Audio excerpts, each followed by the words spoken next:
Home to some of the largest corporations in the world and a major magnet for regional employment, Stamford has become one of the most important cities in America and one of the most livable communities in Connecticut.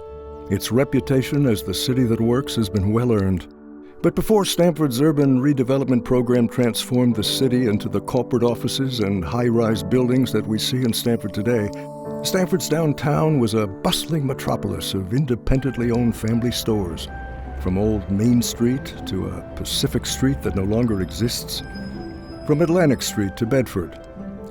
From Bank Street to Broad. And from Lower Summer to a Washington Boulevard that used to be called South Street, these streets were the commercial nucleus of the downtown. During the Eastern European immigration, most of the Jews coming from Eastern Europe lived in that Pacific Street area. It was Wall Street, Pacific Street, Brook Street, Stage Street, St. John's Place. It was all close to their businesses and close to the synagogue. It grew from a small men's clothing store to really like a department store that became known as the finest men's clothing store in Stamford.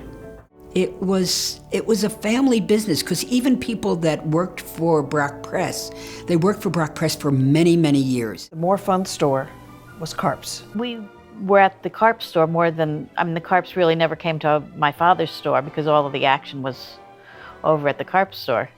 Unforgettable to Stamfordites of a certain age were Stamford's many popular movie theaters. Most of them were converted vaudeville houses and became movie theaters when talkies came into vogue.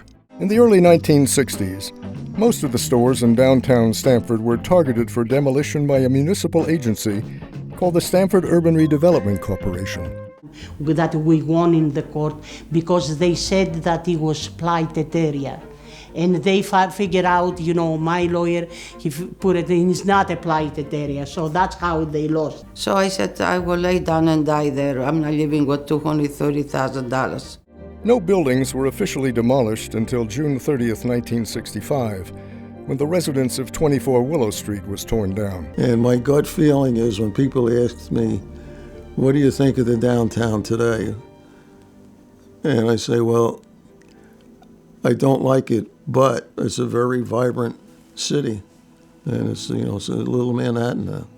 I just knew exactly who and what my grandpa was and what it was like to have a family store.